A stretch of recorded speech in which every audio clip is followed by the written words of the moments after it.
మనతోటి డాక్టర్ రంగనాథన్ గారు ఉన్నారు. న్యూరాలజిస్ట్ గా, న్యూరాలజికల్ సర్జన్ గా ఎన్నో ఏళ్ల నుంచి ఎంతో మందికి చాలా ప్రసిద్ధమైన వ్యక్తి, తెలిసిన వ్యక్తి. Brain strokes, brain haemorrhages, paralyse అవ్వటము ఇవి మాత్రం బాగా పెరిగిపోయింది. సో ఎందుకు మెదడు యొక్క వ్యాధులు పెరుగుతున్నాయి? నిద్ర ఒక పెద్ద కరువు అయిపోయింది. నిద్ర తక్కువ అయ్యేసరికి ఒకటి ఊబకాయం, బ్లడ్ ప్రెషర్, డయాబెటీస్, గుండెపోటు రావడం, హార్ట్ అటాక్ ఇవన్నీ వస్తూనే ఉంటాయి. స్ట్రోక్ అన్నది ఏదైతే ఉందో కొంతవరకు పగలు పనుకోవాలా, రాత్రి పనుకోవాలా? పగలే పడుకుంటే పగలు నిద్ర కింద న్యాచురల్ స్లీప్ కింద రాదు. ఎందుకంటే నిద్ర కోసం ఒక ముఖ్యమైనటువంటి హార్మోన్, దాని పేరు ఫోన్ అడిక్షన్ తోటి నిద్ర లేటుగా పనుకునే వాళ్ళు. అసలు నిద్రపోతున్నప్పుడు ఎలక్ట్రానిక్ గ్యాడ్జెట్స్, ఫోన్ కానీ, ఐప్యాడ్ కానీ, లేకపోతే మొబైల్ కానీ, ల్యాప్టాప్ కానీ ఏది కూడా అసలు మనకి మారుగా బ్రెయిన్, స్పెయిన్, తర్వాత నెర్వ్స్ మూడు అని చెప్తారు కదా. ఎలా వ్యాధులు సంక్రమిస్తే ఏమేమి ఉంటాయి సార్? ట్రామాటిక్ యాక్సిడెంట్స్, డీజనరేట్ వయసును పైబడిన వాళ్ళకి, అదే మెలిగ్నెన్సీ, ట్యూమర్స్. సో ఈ పార్కిన్సన్ ఎందుకు వస్తుంది? పార్కిన్సన్ అన్నది శరీరంలో మెదడు లోపల సృష్టికర్త. ఈ రోజుల్లో ప్రతి గల్లీలో కూడా జంక్ ఫుడ్ అని మొదలైంది. ఏదైతే మాదక ద్రవ్యాలు లేకపోతే మద్యం సేవిస్తే మెదడు లోపల కొన్ని కేంద్రాలు ఎలాగైతే దాని ఒక ప్రేరణ వస్తుందో వాటిలో చివరికి భారత ప్రధాని మన కొన్ని రోజుల క్రితం విన్నవించాడు, అయ్యా ఈ నిద్రపోయే టైంలో సడన్ గా మెలకు వచ్చి కొంతమందికి తిమ్ముర్లు వస్తుంది.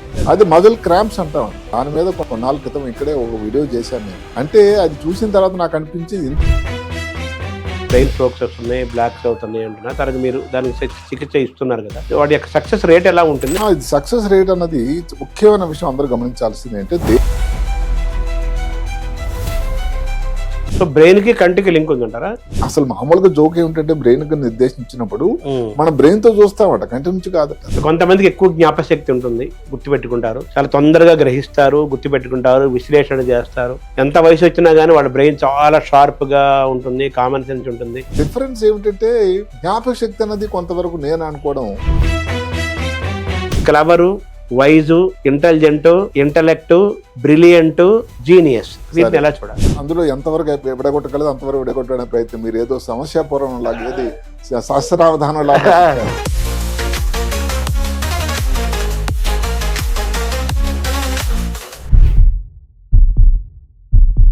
మనతోటి డాక్టర్ రంగనాథన్ గారు ఉన్నారు. వారు న్యూరాలజిస్ట్ గా, న్యూరాలజికల్ సర్జన్ గా ఎన్నో ఏళ్ల నుంచి ఎంతో మందికి చాలా ప్రసిద్ధమైన వ్యక్తి, తెలిసిన వ్యక్తి. కొన్ని లక్షల కేసులు వారు చూశారు.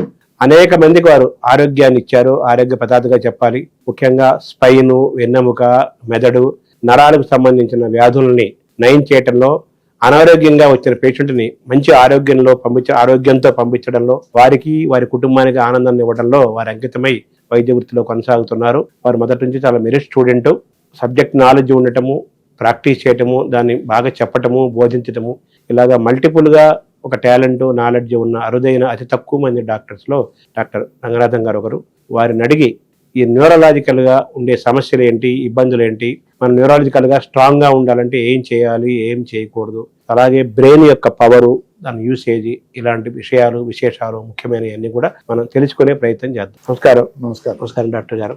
మామూలుగా న్యూరాలజీ అనగానే ఒకప్పుడు నరాల బలహీనత ఉంది వాడికి అంటుండేవాళ్ళు, ఆ మాటలే ఎక్కువ వినపడేవి. ఇప్పుడేమో ఈ బ్రెయిన్ స్ట్రోక్స్, బ్రెయిన్ హెమరేజెస్ పెరుగుతున్నాయి. పెరాలసిస్ కూడా ఉండేవి, తక్కువ ఉండేవి. మూర్ఛలు, వాడికి మూర్ఛ రోగం అంటుండేవాళ్ళు. పెరాలసిస్ కూడా తక్కువ ఉండేది. ఇప్పుడు బాగా మూర్ఛలు కొంచెం తగినేమో తెలియదు కానీ brain strokes, brain haemorrhages, paralyse అవ్వటము ఇవి మాత్రం బాగా పెరిగిపోయినాయి. సో మన శరీరంలో అత్యంత ముఖ్యమైనది మనం నడిపించేదే మెదడు కదా. అవును. సో ఎందుకు మెదడు యొక్క వ్యాధులు పెరుగుతున్నాయి అంటారు? పెరగడానికి కారణం ఒకటి, ముఖ్యమైన కారణం ఏమిటంటే అవగాహన పెరిగింది, అవకాశాలు పెరిగాయి, సౌకర్యాలు పెరిగాయి, డయాగ్నోస్టిక్ అంటే దాన్ని గుర్తించేటువంటి విధి విధానాలు పెరిగాయి. దానికి తోడు సమతూకంగా ఏమిటంటే ఇబ్బందులు కూడా పెరిగాయి. మానవునికి ఉదయం లేచి సాయంకాలం వరకు దైనందిన జీవితంలో ఉండేటువంటి లైఫ్ స్టైల్ అని ఒక మాట, అది చాలా మార్పు వచ్చింది. 2 మాటలు చెప్పుకోండి. ఉదాహరణకు నిద్రే అనుకోండి. నిద్ర ఒక పెద్ద కరువు అయిపోయింది. ఈరోజే ఒక స్టడీ వచ్చింది, ఇది మన తెలంగాణ ఇన్స్టిట్యూట్ సైన్సెస్ వాళ్ళు స్టడీ చేశారు. దాంట్లో ఏమిటంటే ఇప్పుడు ఎవరైతే ఎంటర్ప్రెనర్స్ ఉన్నారో, స్టార్టప్ చేస్తున్నారు, బిజినెస్ పీపుల్, వాళ్ళలో సగం కంటే ఎక్కువ నిద్ర లేదు. మామూలుగా భగవంతుడు అందరికి కూడా ఇచ్చింది ఏమిటంటే 8 గంటలు నిద్రపోవాలి హాయిగా. అది కూడా ఏమిటి, రాత్రి నిద్రపోవాలి. అంటే న్యాచురల్ స్లీప్ ఉండే సమయంలో నిద్రపోవాలి. నిద్ర తక్కువ అయ్యేసరికి ఒకటి ఊబకాయం, బ్లడ్ ప్రెషర్, డయాబెటీస్, స్ట్రోక్, గుండెపోటు రావడం, హార్ట్ అటాక్ ఇవన్నీ వస్తూనే ఉన్నాయి. అంటే స్ట్రోక్ అన్నది ఏదైతే ఉందో కొంతవరకు లైఫ్ స్టైల్ డిసీజ్ కిందే పరిగణిస్తాం.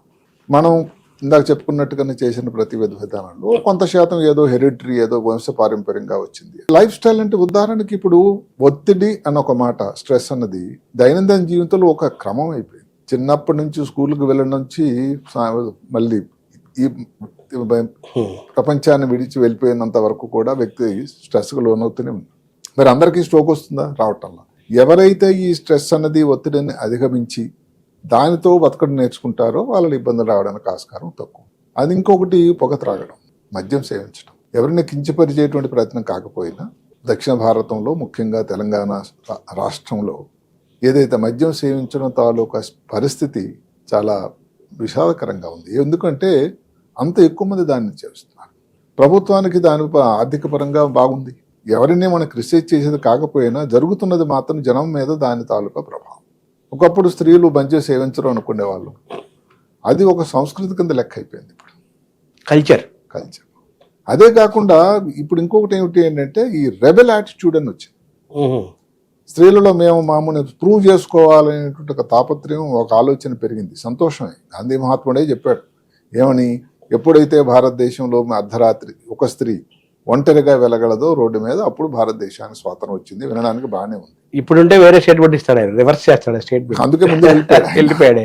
అయితే ఇప్పుడు అమ్మాయిలు చదువుకోవడం కానీ, అదే కాకుండా ఆర్థిక స్వాతంత్రం కానీ, రకరకాల కారణాలు ఉన్నటువంటి వాతావరణం కానీ, ఈ పొగ త్రావడం అనేది చాలా పెరిగిపోయింది.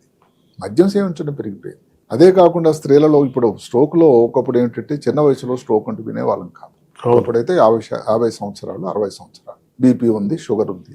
ఇప్పుడు స్త్రీలలో స్ట్రోక్ 25, 30, 40 సంవత్సరాలు స్ట్రోక్ ఉంది యంగ్ అన్నది దాని పేరు. అది ఇంకా భారతదేశంలో చాలా ఎక్కువ, అందులో ముఖ్యంగా స్త్రీలు.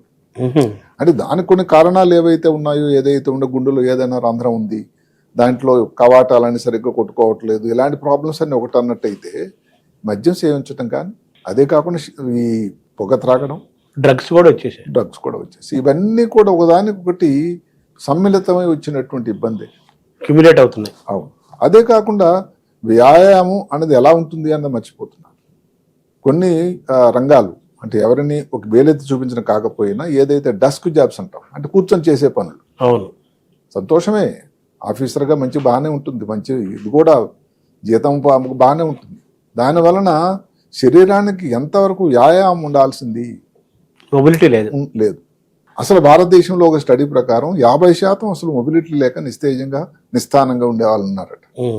అది లాంగ్ రన్ లో ఏదైతే భారత ప్రధానమంత్రి కొన్ని ట్రిలియన్ల ఎకానమీ అవ్వాలి, ఇప్పుడు 5వ స్థానం నుంచి 3వ స్థానంకు మనం ఎగబాకాలనే ఆలోచన తాపత్రయం చేస్తున్నారు. ఇది అందరికీ దానికి దోహదపడితే కదా.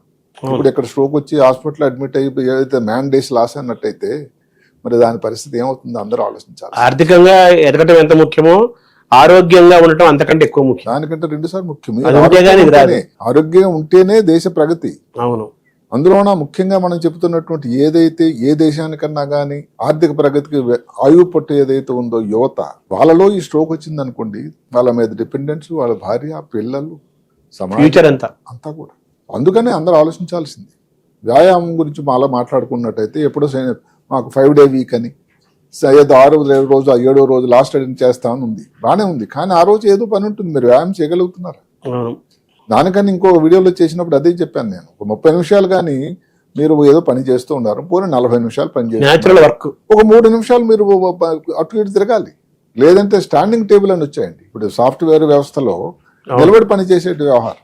మధ్యలో ఊరికే దోస్తులందరూ కలవడానికి వెళ్ళడం, ఏమైతేనేమి కదులుతూ ఉండాలి. ఇంకొక మాట చెప్పాను, చాలా ఇంట్రెస్టింగ్ గా ఉంటుంది. ఇప్పుడు మీ ఏదో రూమ్లో ఒక డస్ట్బిన్ ఉంది, డస్ట్బిన్ దగ్గర ఉన్నదానికి దూరం ఉన్నదానికి తేడా లేదు. కొంచెం దూరం ఉంటే కనీసం మీరు లేచేస్తారు, లేకపోతే కూర్చొని లాగా విసిరుతారు. వినడానికి హాస్యాస్పదంగా ఉంటుంది. ఇంకా లాస్ట్ని ఇప్పుడు ఏవైతే ఉన్న వస్తువులే ఉన్నాయి, న్యూస్ పేపర్లే ఉన్నాయి, బాగాలేదు, రూమ్ ఈరోజు క్లీన్ చేయాలని మీకు మనసు వచ్చింది, బాగుంది, అవన్నీ ఒకేసారి తీసుకెళ్ళిపోయి ఇలా పట్టుకొని తీసుకెళ్ళిపోతే ఒకసారి 4 సార్లు అంచనాలు పద్ధతిలో వేస్తే ఎలా ఉంటుంది? అవును. అంటే ఏదన్నా కానీ కంటిన్యూస్ గా కదులుతూ శరీరాన్ని కదలకు ఉండేటట్టయితే ఈ ఇబ్బందులు రాకుండా ఆస్కారం. అంటే మీరు నిద్రతో మొదలు పెట్టారు, మంచి టాపిక్ తీసుకొచ్చారు. మనిషి ఆరోగ్యానికి బాగా అరగటం ఎంత ముఖ్యమో, తిన్నది అరగటం ఎంత ముఖ్యమో, నిద్రపోవటము, నిద్ర పట్టడము, సుఖమైన నిద్రపోవటం చాలా ముఖ్యం అనేది అందరూ చెప్తారు. దాని పేరు సుఖ నిద్ర అంటారు. సుఖ నిద్ర, నిద్ర వల్ల సుఖం. అవును. నిద్ర పట్టక వీడు ఇబ్బంది పడుతున్నాడు. ఇది కూడా న్యూరలాజికల్ ఇష్యూ కదా నిద్ర అనేది. మెదడుకు సంబంధించింది కదా. ఇప్పుడు నిద్ర రావాలి అంటే ఏమిటంటే నిద్రకి సుఖం ఎరగదు వాస్తవానికి. అదే కాకుండా నిద్రకి ఏదో హంసతూలికాలు తలపాలు లేకపోతే ఏదో ఎయిర్ కండిషనింగ్ అవసరం లేదండి వాస్తవానికి. నిద్ర వస్తుంది, ఏదో భగవంతుడి నుంచి ఆయాచితంగా ఇచ్చినటువంటి ఒక వరం. ఇది ఇక్కడ ధనిక వర్గం పేద వర్గం ఎవరికి కూడా తరతామ్యాలు లేవు. మరి అలాంటప్పుడు ఎందుకు నిద్ర కష్టం అయిపోయింది? నిద్ర అన్నది ఏమిటి? ఒక సమయంలో నిద్రించాలి. దానిని భగవంతుడు అమర్చాడు అందరికి. బయలాజికల్ క్లాక్ అంటారు. అంటే ఏమిటి? ఈ సమయంలో నిద్రపోవాలి, ఈ సమయంలో మెలకువగా ఉండాలి అని. ఒక రాత్రి 10-11 అనుకోండి నుంచి తెల్లవారి మరీ బ్రహ్మముహూర్తంలో లేచి కూర్చొని అని చెప్పకపోయినా కానీ 3-4 గంటల వరకు 5 గంటల వరకు పడుకునే సమయాన్ని న్యాచురల్ స్లీప్ అంటారు. ఇక్కడ కొంతమంది వక్రంగా ఏమైనా ఆర్గ్యుమెంట్ చేస్తారు. మీరు చెప్పేది 8 గంటలేగా, నేను తెల్లవారు 7కి పడుకొని రాత్రి మళ్ళీ సాయంకాలం అప్పుడు 3కి లేస్తాను, ఆ గంటలు అయితే 8 గంటలే కదా. అక్కడే తేడా వస్తుంది. అంటే పగలు పనుకోవాలా రాత్రి పనుకోవాలా? పగలే పడుకుంటే పగలు నిద్ర కింద న్యాచురల్ స్లీప్ కింద రాదండి. ఎందుకంటే నిద్ర కోసం ఒక ముఖ్యమైనటువంటి హార్మోన్ ఉంటుంది, దాని పేరు మెలటోనిన్. మెలటోనిన్ ఎప్పుడు తయారవుతుందట? రాత్రే తయారవుతుంది, చీకటి ప్రాంతంలో తయారవుతుంది, వెలుగులో రాదు. అంటే రాత్రి 11 ప్రాంతంలో మొదలై 2-3 వరకు ఉంటుంది. మరి అలాంటి టైంలో నిద్రపోకుండా 4 గంటలు నిద్రించడం మొదలు పెడితే మెలటోనిన్ తాలూకా అడ్వాంటేజ్ మీకు వస్తుందా? రాదు. నిద్రపోవడం ఉపయోగం లేదు, పైగా నష్టం. సో దానివల్ల ఏమవుతుందంటే న్యాచురల్ స్లీప్ అనేది లేకపోవడం వల్ల నిద్ర అన్నది వ్యాకులత నిద్రతో ఉండి దానివల్ల ఇంకా ఊబకాయం, రకరకాల మీరు తీసినటువంటి భోజనం జీర్ణం కాకపోవడం. అసలు మెదడుకి రెస్ట్ ఎక్కడండి? మెదడు కూడా ఒక సున్నితమైన అవయవం. అంటే ఈ బ్రెయిన్ స్ట్రోక్స్ రావడానికి కారణం కూడా బ్రెయిన్ రెస్ట్ లేకపోవటమంటారా, నిద్ర లేకపోవడం? తప్పకుండా నిద్ర అనేది ఒక చాలా ముఖ్యమైన విషయంలో అదండి. ఎలాగైతే మనం చెప్పుకున్నట్టు జెనెటిక్ గా కానీ లేకపోతే బీపీ, షుగర్, స్మోకింగ్, ఆల్కహాల్, అందులో స్ట్రెస్, నిద్ర కూడా ఒక ముఖ్యమైన అంశం అయిపోయింది. నిద్ర కరువు అయిపోయింది, నిద్ర ప్రీమియం అయిపోయింది. ముఖ్యంగా హైదరాబాద్ నగరంలో ఎక్కడెక్కడైతే ఈ సాఫ్ట్వేర్ రంగాలు పరిణతి చెందాయో పరిగెడుతున్నాయో అక్కడ ఇబ్బంది కూడా ఎక్కువ ఉంటుంది. ఈ ఉరుకుల పరుగుల జీవితంలో అవును మనుషులు నిద్రకు దూరం అవటం అంటే ఆరోగ్యానికి దూరం అవుతున్నాడు. వాళ్ళు కొంత వ్యక్తులు వాళ్ళ ఇబ్బంది కూడా నేను అర్థం చేసుకుంటాను. హైదరాబాద్ నగరంలో పనిచేస్తున్నాడు, వాళ్ళ క్లయింట్ ఎక్కడో అక్కడ ఉంటాడు, అమెరికా దేశం, ఇంగ్లాండ్ లో ఉంటాడు. అక్కడ జరిగింది ఏమిటి? ఆ వ్యక్తి పడుకున్నప్పుడు ఈ అబ్బాయి నిద్రించాడు. మనకు రాత్రి వాడికి పగలు. భారతదేశం అంతా నిద్రపోతున్న సమయం అది. ఆయన మెలకుగా ఉన్నప్పుడు ఈయన మెలకుగా ఉంటారు. అది పనిష్మెంట్. అది యాక్చువల్గా అదే జరుగుతుంది ఇక్కడ. ఆ నైట్ క్లయింటియల్, నైట్ వర్క్, నేను అది చాలా మంది అడుగుతుంటాను. రాత్రి 11 నుంచి నేను లాగిన్ అవుతాను, దానికి పేరు లాగిన్. మళ్ళీ తెల్లవారు 4 వరకు 5 వరకు అంటే నా సమయం, అంటే నిద్రపోచడానికి లేదుగా. లేదు, అదే జరుగుతుంది. సో మామూలుగా సరే బ్యాడ్ హ్యాబిట్స్ తోటి లేట్ గా నిద్ర లేచేవాళ్ళు, తర్వాత ఫోన్ కి అడిక్షన్ తోటి నిద్ర లేట్ గా పనుకునేవాళ్ళు. ఫోన్ గురించి మీరు మంచి ప్రస్తావన చేశారు. ఫోన్ అన్నది ఏమిటంటే అసలు నిద్రపోతున్నప్పుడు ఎలక్ట్రానిక్ గ్యాడ్జెట్స్, ఫోన్ కానీ, ఐప్యాడ్ కానీ, లేకపోతే మొబైల్ కానీ, లేకపోతే మీ ల్యాప్టాప్ కానీ, ఏది కూడా అసలు కొన్ని కిలోమీటర్ల దూరంలో ఉండాలి అంటారు శాస్త్రం. సరే, కొంతమందికి తప్పని పరిస్థితి. డాక్టర్లు అనుకోండి రాత్రి మీద ఏ సమయంలోనే ఫోన్ రావచ్చు, తప్పని వ్యవస్థ. ఎందుకంటే దానికి కారణం కూడా ఉంది.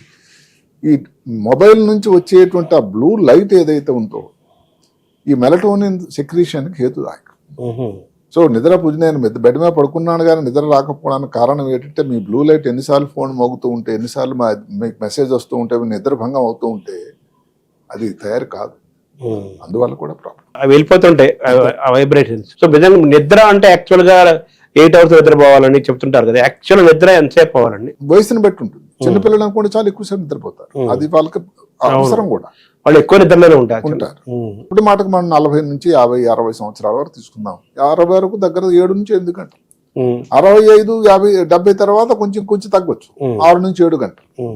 కానీ ఈ గంటల్లోనే నిద్ర ప్రాబ్లం అయిపోతుంది కదా. అంటే నిద్ర అంటే మనం 8 గంటల మంచం ఎక్కుతాం కానీ మీరంటే 8 గంటల్లోనే గాఢ నిద్రపోయే తక్కువ ఉంటుంది కదా సమయం. అక్కడే ప్రాబ్లం. అది యాక్చువల్ గా హెల్తీగా ఉండాలంటే ఆ గాఢ నిద్ర ఎంతసేపు ఉంటుంది దాని డ్యూరేషన్? ఆ డ్యూరేషన్ అనేది ఫస్ట్ ఫేజ్ ఉంటాయి. స్టేజ్ 1, స్టేజ్ 2, స్టేజ్ 3 అని. ఆ ఫస్ట్ ఫేజ్ నెమ్మదిగా నిద్రలోకి వెళ్ళిన తర్వాత ఆ తర్వాత ఒక కనీసం 2-3 గంటలు మెయిన్ నిద్ర. ఆ సమయంలో ఇబ్బంది ఉండదు. మరి ఆ టైంలో డిస్టర్బెన్స్ వచ్చి, ఆ టైంలో ఫోన్ వచ్చి, అక్కడ అది ఒకసారి నిద్రభంగం అయిందంటే మళ్ళీ నిద్ర దానికి ఇబ్బంది అవుతూ ఉంటుంది. అలా ఉంటుంది.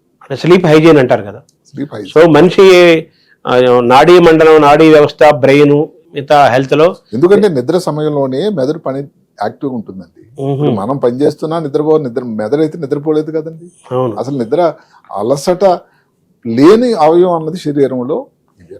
అసలు ప్రతి అవయవం పని చేస్తూ ఉండాలి, మెదడు కూడా. పగలంతా ఉదయం నుంచి సాయంకాలం వరకు కష్టపడి ఏదైతే మలిన పదార్థాలు, రకరకాల విషయాలు బ్రెయిన్ లోపల చొప్పించుకొని మన కష్టాల్లో ఉంటామో ఆ సమయం మెదడుకి ఒక విశ్రాంతి సమయం. అంటే ఏమిటి, ఇవన్నీ సెట్ చేయడానికి. మార్నింగ్ వెళ్ళగా మళ్ళీ మెషిన్ రెడీ ఉండాలి కదండి. అంటే మరి సెల్ ఫోన్ ఛార్జింగ్ పెట్టినట్టు అంతే. సో బ్రెయిన్ ఛార్జ్ అవ్వాలంటే నిద్ర అనేది మన సహజంగా మనకి పుట్టుకతో వచ్చిన ఒక గ్రేట్ గిఫ్ట్. అది ఒక ఇంధనం దానికి. అది దాన్ని మనం వాడుకోవట్లేదు సరిగ్గా, సరిగ్గా పాడు చేసుకుంటున్నాం ఆ ఛార్జ్ అని. అందుకనే ఈ డిజార్డర్స్ అన్ని వచ్చేస్తున్నాయి. అవును. మామూలుగా న్యూరలాజికల్ గా మనకి మామూలుగా బ్రెయిన్, స్పెయిన్, తర్వాత నెర్వ్స్ 3 అని చెప్తారు కదా. అవును. ఎలా వ్యాధులు సంక్రమిస్తాయి, ఏమేమి ఉంటాయి సార్ జనరల్ గా? మెదడు అన్నది ఏమిటంటే ఇప్పుడు దానికి ఒక విభాగాలు ఉన్నాయి. కంజనిటల్ పుట్టినప్పటి నుంచి, ట్రమాటిక్ యాక్సిడెంట్స్, డీజనరేట్ వయసును పైబడిన వాళ్ళకి, అదే మెలిగ్నెన్సీ ట్యూమర్స్, ఇలాగ కొన్ని విభాగాలు ఉన్నాయి. అంటే ఇప్పుడు కంజనిటల్ పుట్టినప్పటి నుంచి చిన్నపిల్లలు ఉన్నారనుకోండి, తల్లి గర్భంలో ఉండగానే ఏదో కారణాంతరం వల్ల వారు తీసుకున్న ఆరోగ్యం సరిగా లేక కానీ, తల్లి ఆరోగ్యం తీసుకున్న మందుల వల్ల కానీ, ఇంకేదైనా ఇబ్బందుల వల్ల పుట్టినప్పటి నుంచి తల లోపల నీరుతో పుడతారు. హైడ్రోకెఫాలస్ అంటారు. పెద్ద తల ఉంటుంది, మాడు బాగా ఉబ్బుతూ ఉంటుంది, తల అసలు నిలబెట్టలేరు. మెంటల్ మైల్ స్టోన్స్ అంటాం, అది డిలే అయిపోతూ ఉంటాయి. పిల్లలు సరిగా క్రై తక్కువ ఉంటుంది, ఫీడింగ్ సరిగ్గా ఉండదు. ఒక పక్కన అదేనట్టయితే నడుములో చిన్న వాపు లాంటిది, చిన్న స్వెల్లింగ్ లాంటిది పుడతారు. దాన్ని మెనింగోసిల్, మెనింగోమైలోసిల్ అంటారు.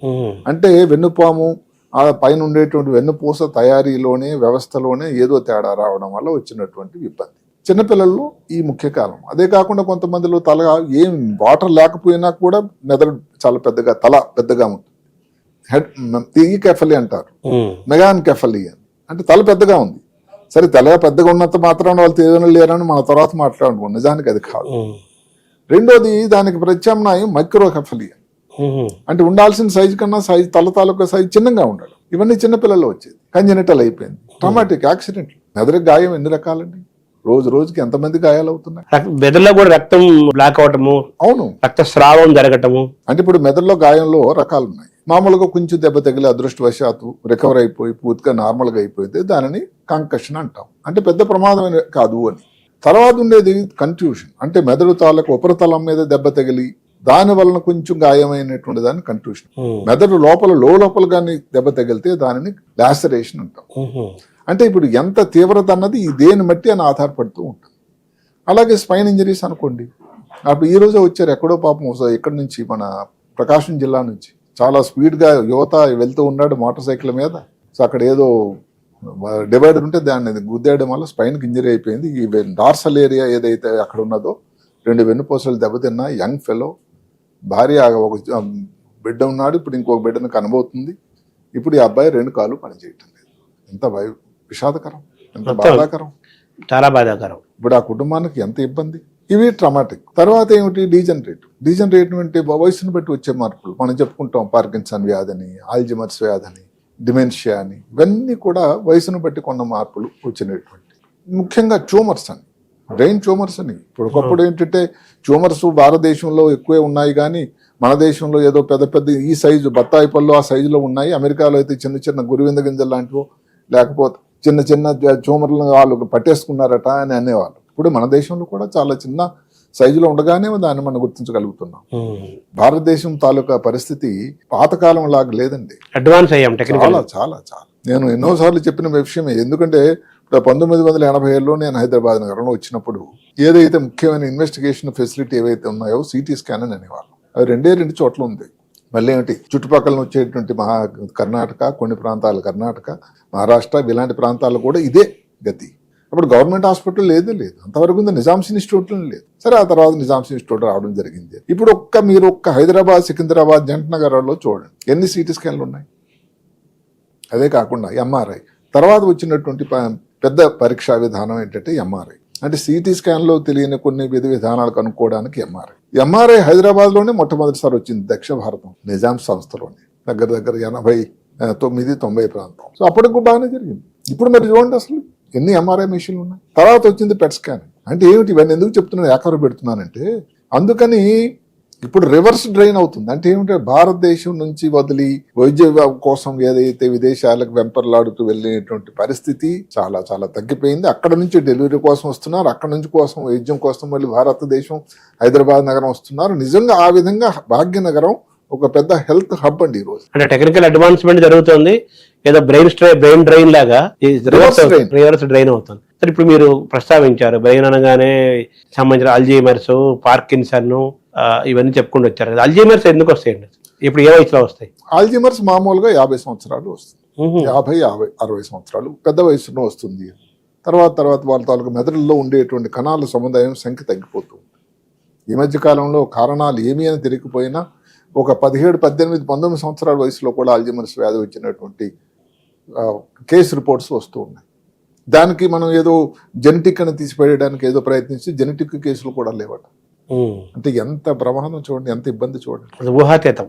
సో ఆల్జీమర్స్ వ్యాధి అని దానివల్ల నెమ్మదిగా వాళ్ళ జ్ఞాపశక్తి కోల్పోవడం, తన ఉనికినే మర్చిపోవడం. ఒకప్పుడు మంచి గణిత శాస్త్రవేత్త అయినటువంటి సింపుల్ లెక్కలు చేయలేకపోవడం చాలా బాధాకరం. మరి ఆ పాపులేషన్, భారతదేశం తాలూకు జనాభా ఒకప్పుడు మన స్వాతంత్రం వచ్చినప్పుడు 45 సంవత్సరాలు ఏది లైఫ్ ఎక్స్పెక్టెన్సీ, జీవన సమయం. ఇప్పుడు దగ్గర 75-80 అండి. ఇంకా దగ్గరలో అది పెరుగుతూ ఉంటుంది. ఇప్పుడు భారతదేశంలో ఒక కొత్త విభాగం వచ్చింది. చిన్నపిల్లల కోసం పిడియాట్రిక్స్ ఎలాగైతే అంటామో పెద్దవాళ్ళకి జెరియాట్రిక్స్ అని పెట్టి.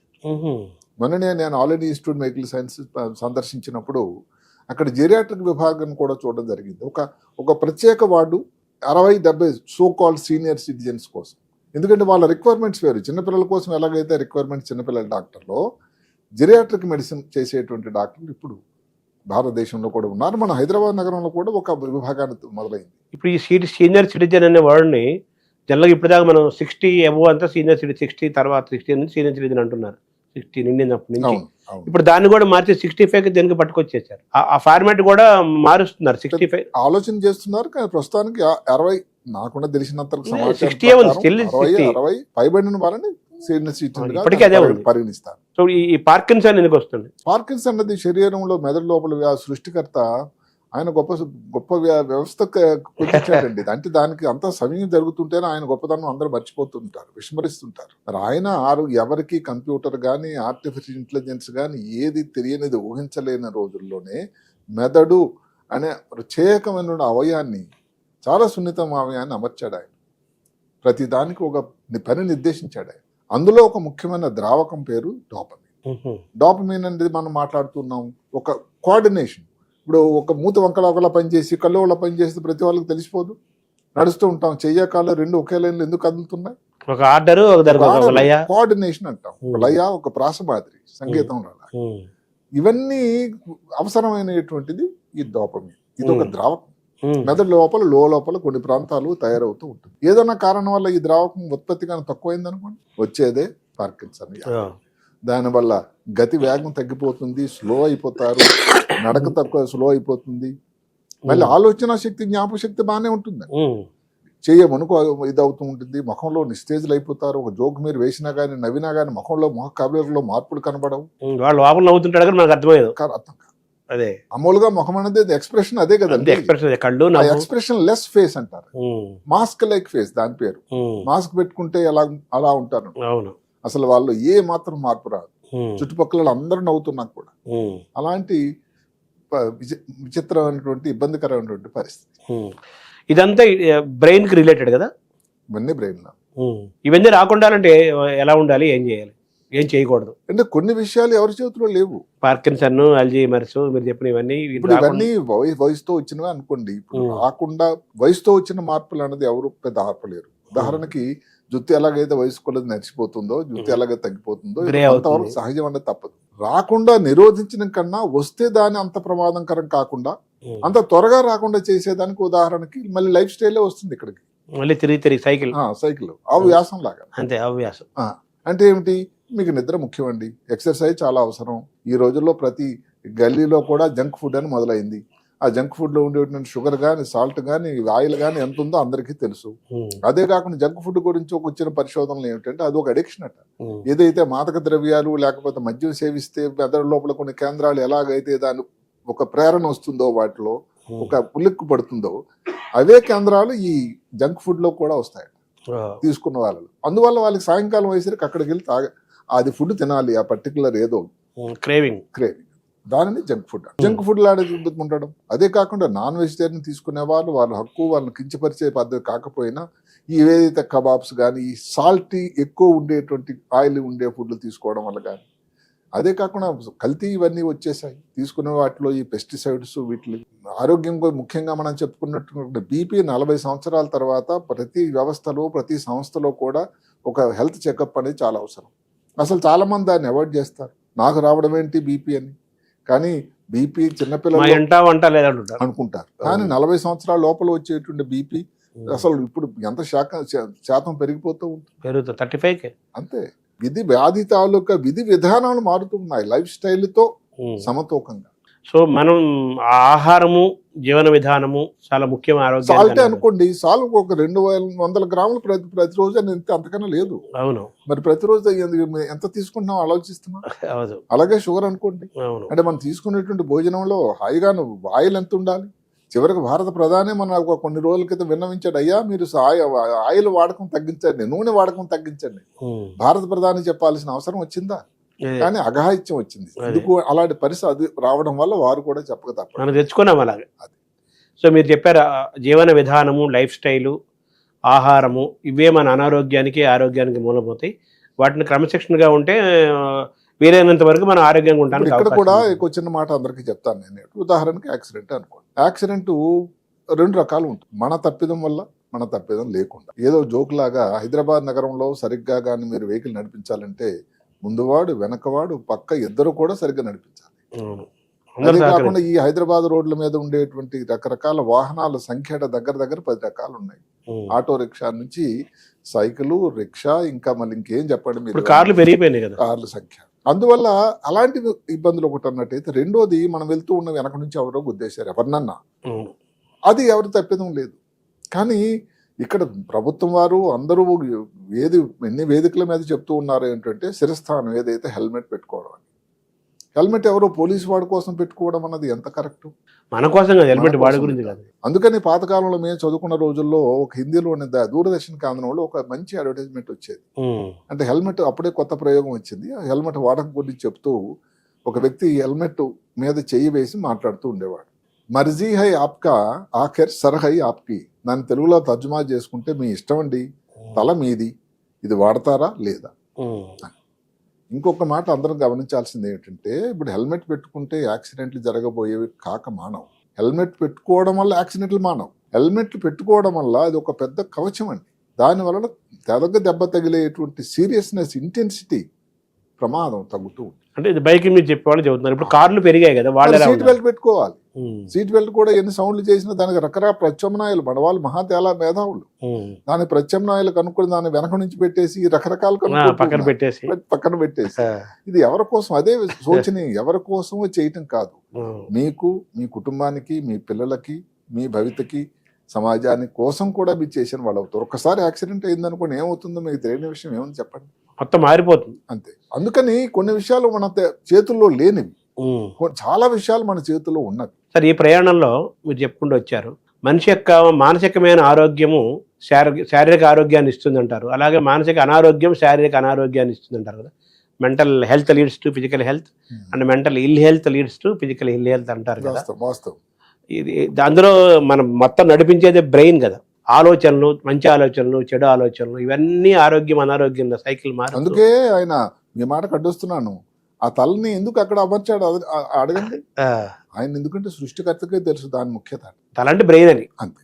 అదే కాకుండా ఒకటి ఆ చోటు ఆపాదించడం దాని తాలూకు ముఖ్యత. రెండోది శరీరంలో ఏ అవయానికి లేనటువంటి ఒక గొప్ప కవచం అమర్చాడు, దాని పుర్యభాగం అంటారు. ఇంకా శరీరంలో అంత బలంగా ఉండేటువంటి భాగం ఎక్కడ? దేవుడు అమర్చిన హెల్మెట్ అది. స్వయంగా న్యాచురల్ హెల్మెట్. అవును, అంతే. ఆయనకే తెలుసు దాని తాలూకు ముఖ్యత ఎంత. ఒక మనిషి ఎందుకంటే ఇంకొక విషయం మీకు చెప్పాలి, ఏ 2 బ్రెయిన్లు ఒకటి కాదట. అసలు ఈ చరాచర ప్రపంచంలో ఉండేటువంటి ముఖ్య ఒక గొప్ప ఆబ్జెక్ట్, ఒక ఆర్టికల్ మీరు చెప్పండి గొప్పదంటే మెదడు మించిది లేదు, సుప్రీం అది, అంతే. ఒక వ్యక్తి మీరు కానీ ఇంకొక స్త్రీ కానీ ఎవరన్నా కానీ మీరుగా ఉండడానికి గుర్తింపు ఒక దానికి రావడానికి కూడా మీ మెదడే కాదు. ఇప్పుడు ఆ మెదడే కదా మిమ్మల్ని ఇక్కడ కూర్చోబెట్టి ఎవరినైనా కానీ అక్కడ మధ్యాహ్నం నరేంద్ర మోదీని అక్కడ కూర్చోబెట్టినా, మిమ్మల్ని ఇక్కడ కూర్చోబెట్టినా, ఇంకోటి ఇంట్లో కూర్చోబెట్టినా, అదే సింహాసనం మీద కూర్చోబెట్టినా, అవును. జైల్లో కూర్చోబెట్టినా, లేకపోతే ఏనుగు అంబారీపై కూర్చోబెట్టినా, మెదడు, వాక్కు, చర్య సృష్టికర్త సృష్టికి అది రిజల్ట్ ఉంది కదా. సో ఈ మెంటల్ హెల్త్ చాలా ఇంపార్టెంట్ కాబట్టి ఆ మెంటల్ హెల్త్ ఇచ్చేది మనసు అంటే బ్రెయిన్ యాక్టివిటీస్, ఆలోచన విధానాలు, మనం చేసే వర్క్స్, యాక్షన్స్ అండ్ రియాక్షన్స్ కదా. ఈ మెంటల్ హెల్త్ని మనం ఎలా డ్రైవ్ చేసుకోవాలి? మెంటల్ హెల్త్ అనేది ఒకటి ఏమిటంటే అన్నిటికంటే స్ట్రెస్ అండి. స్ట్రెస్, యాంగ్జైటీ, డిప్రెషన్, ఈ ఇప్పుడు వర్క్ స్ట్రెస్, లేకపోతే ఏదైనా కానీ వ్యాపారంలో కానీ ఇవన్నీ ఏమిటంటే ఆటు పోటు సహజం. ఇప్పుడు అదే కాకుండా యువతలో ఏమిటంటే ఇప్పుడు లవ్ అఫైర్ తాలూకా ఇది అవ్వడం అంటే ఏది కూడా దాని ప్రభావం కొన్నాళ్ళ పాటు ఉంటుంది. ఒకసారి దానికి మెంటల్ హెల్త్ గానీ డిస్టర్బ్ అయినట్టయితే అది బయటకు మీరు ఎన్ని స్కాన్లు చేసినా అది నార్మల్ గానే ఉంటుంది. చిత్రం ఏమిటంటే మెదడు ఎంఆర్ఐలు, సిటీ స్కాన్లు నార్మల్ ఉన్నాయి, అంటే బ్రెయిన్ నార్మల్ ఉంటుంది, కానీ మెంటల్ హెల్త్ అన్నది చాలా డేంజర్ అయి ఉంటుంది. దానికి స్కానర్ లేదు. అందుకని ఏదైనా ఇబ్బందులు రావడం అనేది ప్రతి వ్యక్తికి సహజం. దాన్ని అధిగమించి దాన్ని బయటపడి రావడంలో ఉన్నదే ఒక వ్యక్తి తాలూకు. ఇప్పుడు ఆపరేషన్ మేము చేస్తున్నామండి, ఎంత స్ట్రెస్ఫుల్ అండి. స్ట్రెస్ ఆపరేషన్ ఉంటుందా? ఒక వ్యక్తి తాలూకా చుట్టాలు బ్రెయిన్ ఆపరేషన్ చేయండి డాక్టర్ గారు అని చెప్పినప్పుడు ఆ బ్రెయిన్ మా చేతులు అమర్చి అయ్యా మీరు ఇది న్యాయం చేయండి అని చెప్పినట్టే కదండి. అంతే కదా. అలాంటప్పుడు ఎంత బాధ్యత ఉంటుంది. బాధ్యత, స్ట్రెస్, ఎన్ని గంటలు అందులోన 6 గంటలు కానీ 7 గంటలు కానీ ఆపరేషన్ జరుగుతున్నప్పుడు ఎలా ఉంటుందో ఎవరు కంట్రోల్లో ఉంటుంది. మరి ఆ డాక్టరు నేను అదే చెప్తాను, కొన్ని డిఫికల్ట్ ఆపరేషన్స్ ఉంటాయి వాస్తవానికి. ఎన్యూరిజం అంటాం. అంటే ఎన్యూరిజం అంటే బ్రెయిన్లో ఒక రక్తనాళంలో వచ్చినటువంటి ఒక బొడిపి లాంటిది. చూడడానికి బొడిపిదే, కానీ సడన్ గా ఇది పగులుతుంది. దానివల్ల వచ్చేదాన్ని బ్రెయిన్ హెమరేజ్ అంటారు. అంటే బ్రెయిన్ లోపల వచ్చే హెమరేజ్ కాకుండా సబర్క్నాడ్ బ్రెయిన్ ఉపరితలం మీద వచ్చే. ఎందుకు వస్తుందండి అది? వాస్తవానికి ఇది కంజెంటల్ అంటాం. అంటే పుట్టినప్పటి నుంచి ఉండి తర్వాత క్రమేణా పెరుగుతూ 50-60 సంవత్సరాలప్పుడు మన దేశంలో ముఖ్యంగా అది పగలడానికి ఆస్కారం ఉంటుంది. దానికి ఇప్పుడు కాలంలో సరే వేరే పద్ధతులు వచ్చాయి, కానీ ఒకప్పుడు ఒక 10-12 సంవత్సరాల క్రితం అన్నిటికీ ఆపరేషన్ చేయాల్సి వచ్చేది. ఇప్పుడు మనకు చాలా సింపుల్ గా చేసేస్తున్నారా? సింపుల్ అని కాదు, దానికి ఇంటర్వెన్షన్ అంటే ఆపరేషన్ లేకుండా కొన్ని ప్రత్యామ్నాయాలు వచ్చాయి. ఇప్పుడు ఆపరేషన్ గురించి చేసే 2 మాటలు చెప్పుకుందాం. ఆపరేషన్ చేసినప్పుడు ఏమిటి, ఏదైతే బొడిపి దానిని ఎన్యూరిజం అంటాం, అక్కడ దాని మెడ దగ్గరికి మనం వెళ్ళి ఒక క్లిప్ వేయాల్సి ఉంది. క్లిప్ వేయాల్సి ఉన్నప్పుడు రక్తం పోటు ఏదైతే బ్లడ్ ప్రెషర్ ఎంత ఉంటుందో చేయాలి తెలిసిన 40-45 లోపల ఉండాలి. అప్పుడు మొత్తం తగ్గించేసారు. 120/80 కాదు, అది నార్మల్. అది ఈ ఏరియాలో మనం ఆపరేషన్ చేస్తున్నప్పుడు ఏది ఉపద్రవం రాకుండా ఉండడానికి చేసేటువంటి ఒక ఎనస్థీషియా ప్రక్రియ, అది అవసరం. అది ఆ క్లిప్ వేసేసాం, నెమ్మదిగా అయిపోయింది. మళ్ళీ తర్వాత నెమ్మదిగా బీపీ తీసుకురావడం. అందుకనే ఎనస్థిటిస్ట్కి సర్జన్కి తాల్మేల్ ఉంటుంది ఆపరేషన్ థియేటర్. ఇప్పుడు అయిపోయింది క్లిప్పింగ్, మీరు బీపీ తీసుకురంటే నెమ్మదిగా బీపీని పైకి తీసుకొస్తారు. ఇక్కడ విషయం ఏంటంటే ఎనస్థీషియా డాక్టర్ గారు పేషెంట్ తాలూకు బీపీ అయితే తగ్గించేశాడు. ఆ క్లిప్ వేస్తున్న న్యూరో సర్జన్ గారి హార్ట్ రేట్ కానీ బ్లడ్ ప్రెషర్ కానీ ఆ సమయంలో ఎంత ఉంటుందో గమనించడానికి ఏదైనా విధి విధానాలు ఉన్నాయా? ఇంతవరకు లేవు. ఫుల్ టెన్షన్ లో ఉంటాడు. అదే కదండి, ఏమైనా అయిపోతుందేమో, ఈ క్లిప్ ఇటు వెళ్తే ఏమవుతుంది, ఈ క్లిప్ అటు వెళ్తే ఏమవుతుంది, పగిలిపోతే ఏమవుతుంది, ఒకసారి పగులుతూ ఉంటుంది, రక్తం వస్తూ ఉంటుంది, దాన్ని కంట్రోల్ చేయాలి, పేషెంట్ మళ్ళీ అప్పచెప్పాలి. ఇన్ని సంగతులు ఆ సమయంలోనే తలలో శరీరం తిరుగుతూ ఉంటాయి. ఇప్పుడు డాక్టర్ కూడా అనస్థీషియా చేయలేము అప్పుడు. అదే అంటాను నేను. అందుకనే ఇలాంటి ఇబ్బందులు, స్ట్రెస్ అన్నది ఎవరో అనుకున్నట్టు మాకు ఒక్కరికైనా కాకుండా ప్రతి వ్యక్తికి ఉంటాయి. మరి ఆ స్ట్రెస్ తో లోనైతేనే దానికి అధిగమిస్తేనే సక్సెస్ అన్నది వస్తుంది. రోగి యొక్క మెదడు యొక్క ఆరోగ్యాన్ని ఇచ్చే క్రమంలో ఈడి మెదడు దెబ్బతినకూడదు కదా. అవును, వాడి బీపీని లో డౌన్ చేసేదాన్ని ఈడి బీపీ పెరగకూడదు కదా. అసలు అప్పుడు ఇతను బీపీ రికార్డింగ్ వ్యవస్థ ఎక్కడ ఉందండి? వ్యవస్థే లేదు. ఇవన్నీ మరి ఎలా సాధన ద్వారా జరుగుతుందా, సహజంగా జరిగిపోతుంటుందా? డాక్టర్ ఎలా చేస్తారు? డాక్టర్ గారు ఏమిటంటే ఒక సాధన అంటే ఏమిటి, అది ఒక క్రమంలో ఒక దినచర్య అది. అంతే. అదే కాకుండా న్యూరో సర్జరీ కానీ కార్డియాక్ సర్జరీ కానీ ఇలాంటి సర్జికల్ విభాగాలు తీసుకున్నప్పుడు అది మొదటి నుంచి అది ఒక ట్రైనింగ్ లోనే భాగం అయిపోతుంది. అలాంటి ఇబ్బందులు సహజం, ఇబ్బందులు ఎదుర్కోవాలి. ఇబ్బందులు వచ్చినప్పుడు దాన్ని ఎట్లా మనం దాన్ని బయటికి రావాలి, దానికి ఆల్టర్నేటివ్స్ ఏమి చేయాలి, ఇవన్నీ మళ్ళీ ఒకసారి మననం చేసుకుని దానికి రెడీగా ఉండాలి. అంటే ప్రతిసారి ఆపరేషన్ అంత సవ్యంగా జరిగిపోదు అనుకున్నట్టు.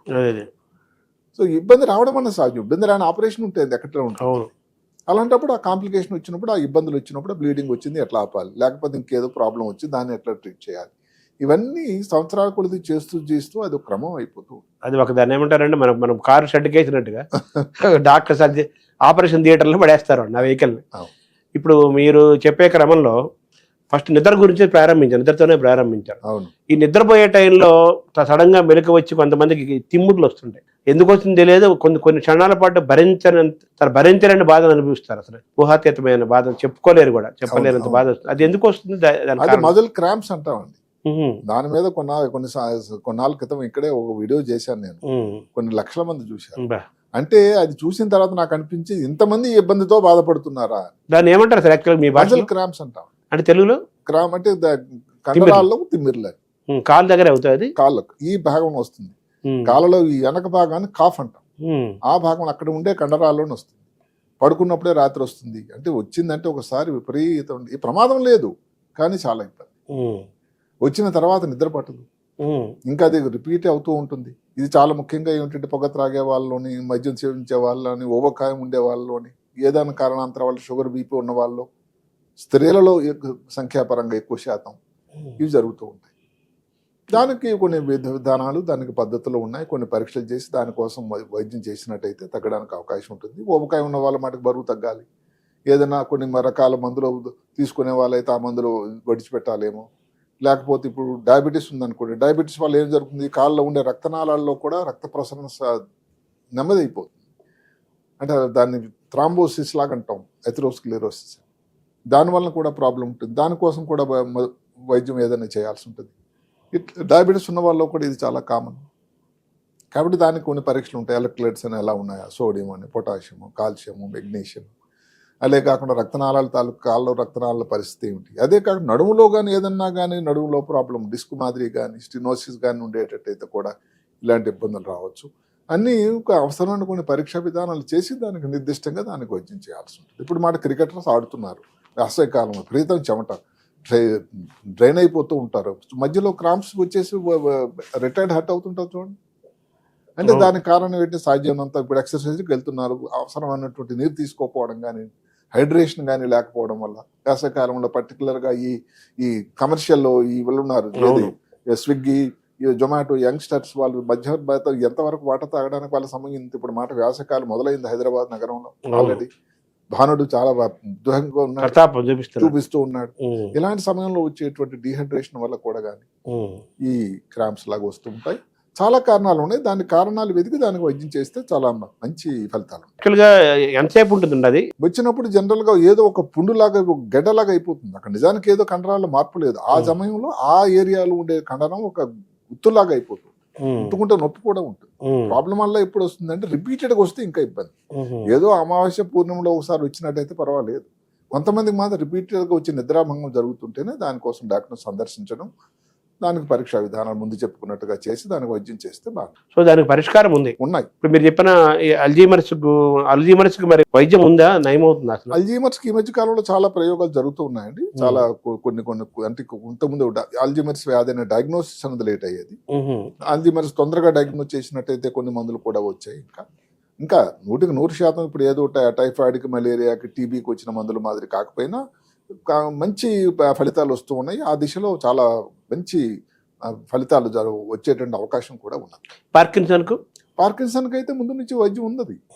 మందుల మాటకి ఎల్డోపాని, సిండోపాని, లేకపోతే సెలిజిలని ఉన్నాయి. చాలా మంచి మందులు ఉన్నాయి. అది కూడా ముందు ఎప్పుడు కూడా బెటర్ లేట్ దాన్ ఎవర్ లాగా ఎంత తొందరగా మనం దానిని మనం గుర్తించగలిగితే ప్రివెన్షన్, ఆ విధి విధానాలు దాన్ని బట్టి మారుతూ ఉంటాయి.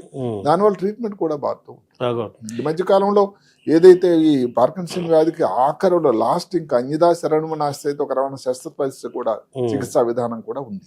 ఇప్పుడు మీరు ఈ బ్రెయిన్ స్ట్రోక్స్, బ్రెయిన్ హెమరేజెస్, తర్వాత యాక్సిడెంట్స్ రూపంలో కానీ, స్ట్రెస్ వల్ల కానీ, ఊబకాయ వల్ల కానీ, రకరకాల కారణాల వల్ల బ్రెయిన్ స్ట్రోక్స్ వస్తున్నాయి, బ్లాక్స్ అవుతున్నాయి అంటున్నారు. దానికి చికిత్స ఇస్తున్నారు కదా, వాటి యొక్క సక్సెస్ రేట్ ఎలా ఉంటుంది? After surgery, after treatment power of brain ఎలా పనిచేస్తుంది, ఎంతవరకు పనిచేస్తుంది? ఇది సక్సెస్ రేట్ అన్నది ముఖ్యమైన విషయం. అందరూ గమనించాల్సింది అంటే దేని మీద ఆధారపడుతుందంటే మనం ఏదైతే శస్త్రచికిత్స చేసే ముందు వ్యక్తి ఉన్న పరిస్థితి ఏంటి, ఎంత లేటుగా హాస్పిటల్స్ వచ్చారు, ఎంత లేటుగా డాక్టర్ గారిని సందర్శించారు, కన్సల్టేట్ చేశారు అన్నదాన్ని. ఇప్పుడు యాక్సిడెంట్ అయిందండి, ఎక్కడో ఒక పెరిఫెరీలో అయింది, అక్కడ రూరల్ ప్రాంతంలో అయింది. ఇప్పుడైతే ప్రతి దగ్గర కూడా న్యూరో సర్జన్లు వచ్చారు, సంతోషమైన పరిణామం. ఎందుకంటే ఇప్పుడు ఖమ్మంలో ఉన్నారు, లేకపోతే వరంగల్లో ఉన్నారు, లేకపోతే మీ కరీంనగర్లో కూడా ఉన్నారు.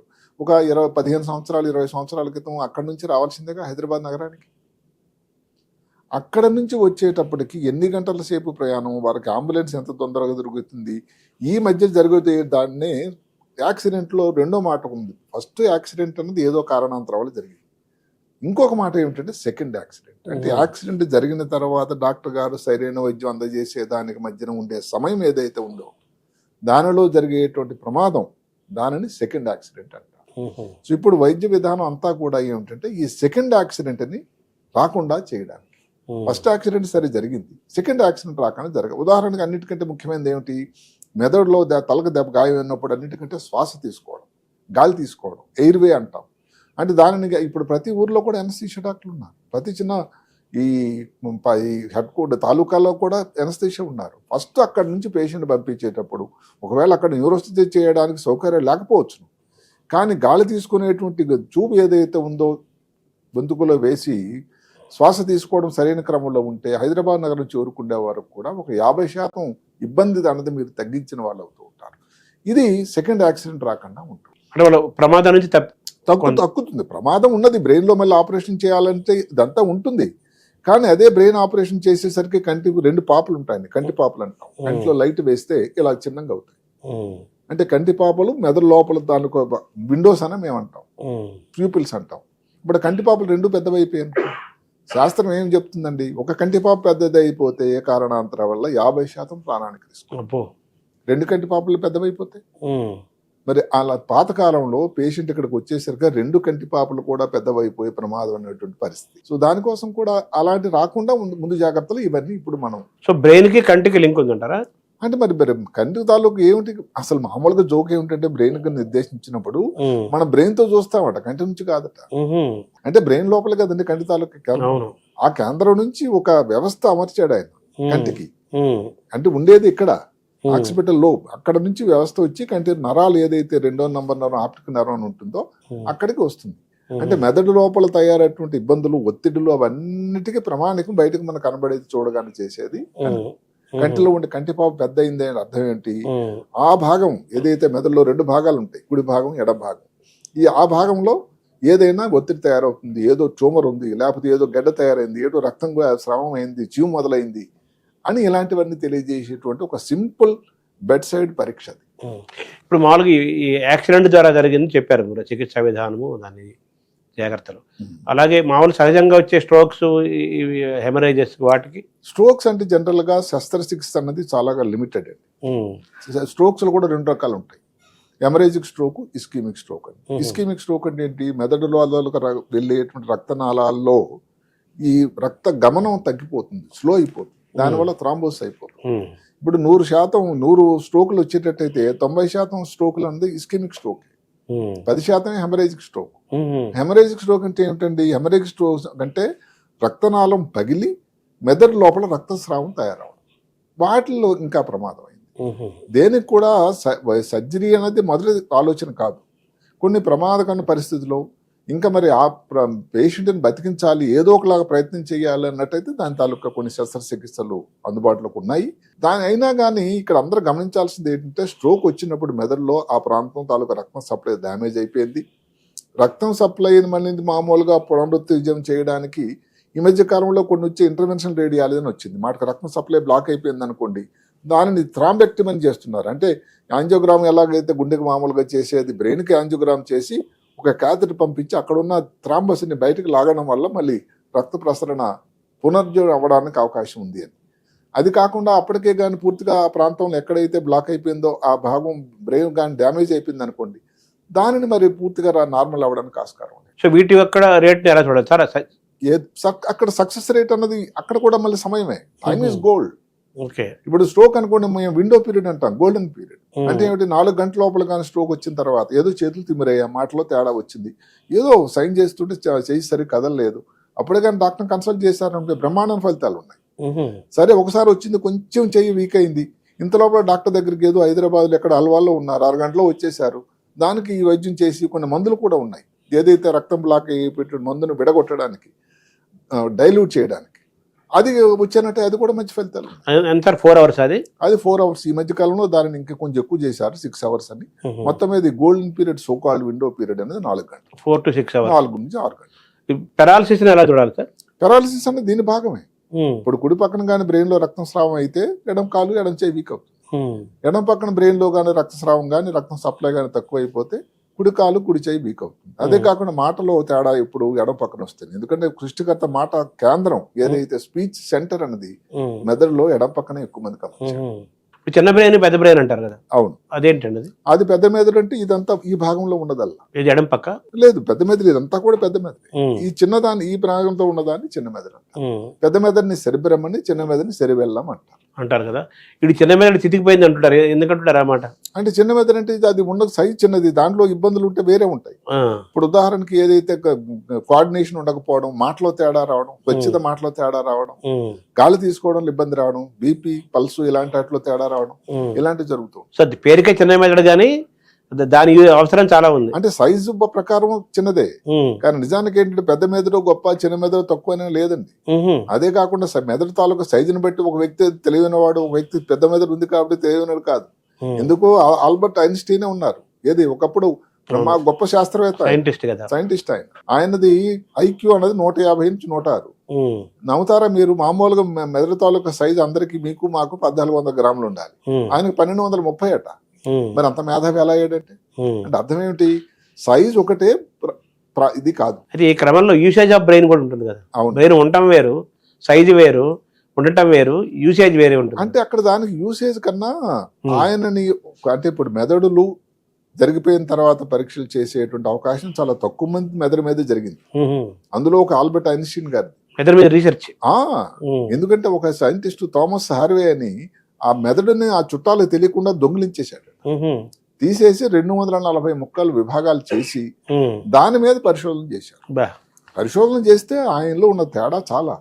ఇక్కడ పెరైటల్ లోబ్ అని ఉంటుంది, అది ఈ ఐన్స్టీన్ గారిలో మామూలు వాళ్ళకంటే 15% ఎక్కువ. దాని అర్థం ఏంటి సార్, దాని సారాంశం? ఎందుకు అంటే దానికి ఇప్పుడు స్పర్శ కోసం, తెలివి కోసం, జ్ఞాపక శక్తి కోసం బాగా యాక్టివ్గా ఉండడానికి ఉండేటువంటి సెంటర్ అది. అక్కడ ఆయనకి చాలా పరిణతి చెందింది. ఆయన ఫిడల్ వాయించేవాడు, వైలిన్ వాయిచకారుడు. అందుకని దానికి ఉపయోగమైనటువంటి ఏదైతే సెంటర్ ఏదైతుందో రైట్ సైడ్, ఆయన ఎడం చేయవాటం, ఎడం చేతితో రాసేవాడు.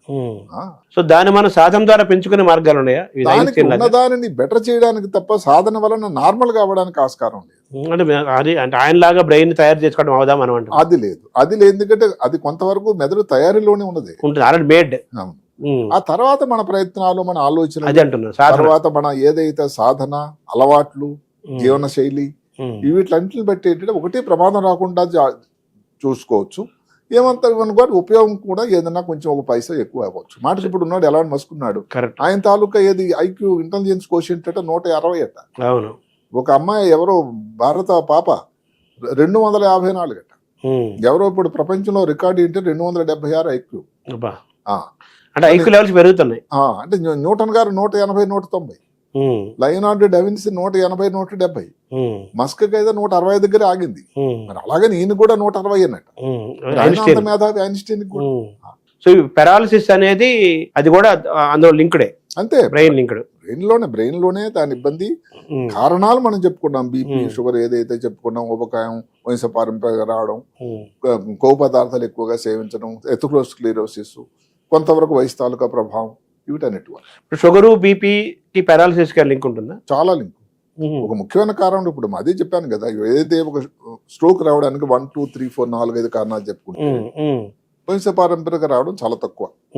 షుగరు, బీపీ, ఊబకాయం, పొగ త్రాగడం, మద్యం సేవించడం, వ్యాయామం లేకపోవడం, తీసుకునేటువంటి భోజనంలో ఉండేటువంటి సాల్ట్ తాలూకు క్వాంటిటీ, షుగరు, ఇలాంటి వల్ల వస్తుంది. ఇది కూడా పెరాలసిస్ కి దారితీస్తుంది. అంటే నెక్స్ట్ స్టెప్ పెరాలసిస్. అవును. సో దాన్ని మనం ఎవరిని భయపెట్టి ఇప్పుడు తీసుకున్న వాళ్ళలో కారణాలు మనం చూస్తే చెక్ లిస్ట్ చూసుకునేటట్టయితే ఇవన్నీ ఉంటాయి.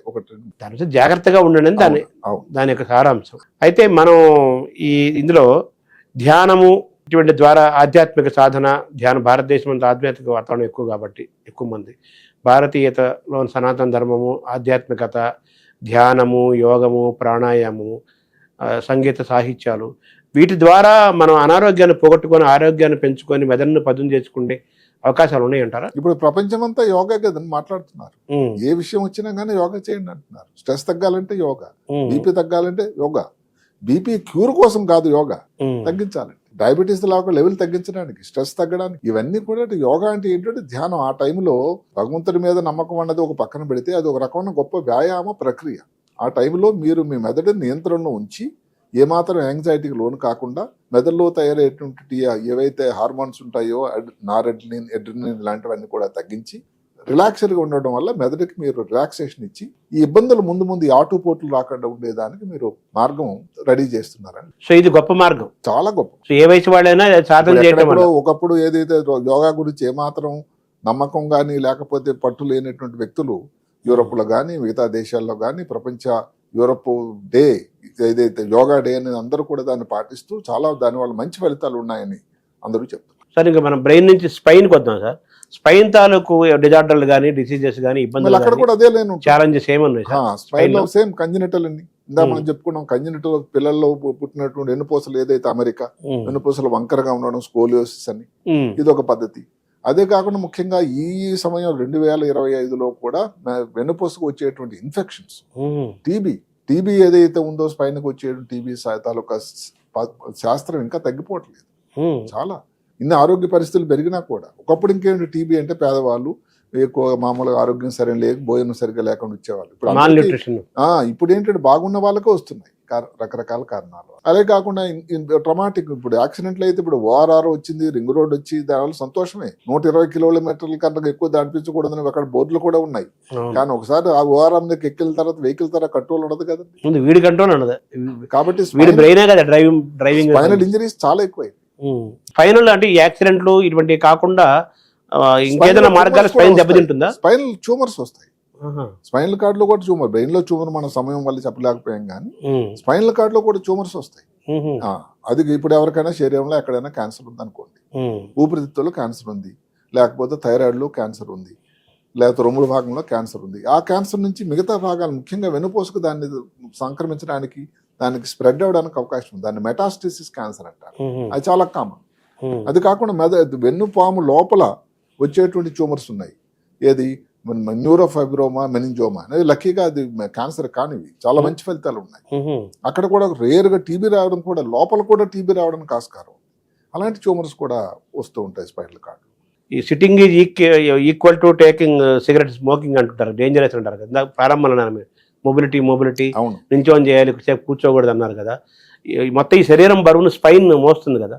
అవును, అది చాలా డేంజరస్. దాన్ని మనం చాలా కాపాడుకోవాలి. ఏదైనా కానీ కాపాడడం ఒకటి ఏమిటంటే దానికి మనం కూర్చునే ఉన్నారనుకోండి, దానికి ఎప్పుడు కూడా ఒక సపోర్ట్ ఇవ్వాలి, దానికి అవసరం కదా ఉండాలి. అదే కాకుండా వ్యాయామం అన్నది ఇప్పుడు ఎంత ఊబకాయం ఎంత కానీ జరుగుతూ ఉంటే దానివల్ల లాగుతూ ఉంటుంది, దానివల్ల ఇబ్బంది అవుతూ ఉంటుంది. అవును, దానికి తోడు మీరు వ్యాయామం అన్నది మాట్లాడుతున్నప్పుడు ఇంకొక విషయం మర్చిపోతున్నాము. లోన్లీనెస్ అని ఒక కొత్త జబ్బు వచ్చింది. అమెరికా ఎక్కువ, ఇండియా పెరుగుతుంది. భారతదేశంలో తక్కువేం లేదు. అంతవరకు అంటే జపాను, ఇంగ్లాండ్ దేశాల్లో లోన్లీనెస్ కోసం ఒక మంత్రి ఉన్నారట. అంటే అంత ఎక్కువ ఉంది అక్కడ శాతం. డివిజన్ అంటే ఆ మంత్రికి ఆ లోన్లీనెస్ సబ్జెక్ట్ గురించే చూడడం, ఒంటరితనం కోసం. అంటే మరి ఎంత స్ప్రెడ్ అవుతుందో అర్థం చేసుకో. ఇప్పుడు ఇక్కడ నుంచి భారతదేశం నుంచి అమెరికా రకరకాల వెళ్ళే పిల్లలు వాళ్ళందరూ వలస వెళ్తున్నారు.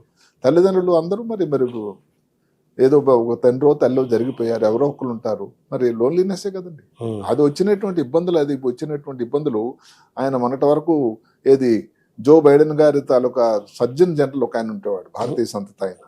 ఆయన ప్రకారం ఏంటంటే రోజుకు దగ్గర 12-15 సిగరెట్లు కాలిస్తే ఎంత ప్రమాదమో అంత ప్రమాదం ఒంటరితనం అట. బ్రెయిన్ మీద పనిచేస్తుంది, మెదడుపైన.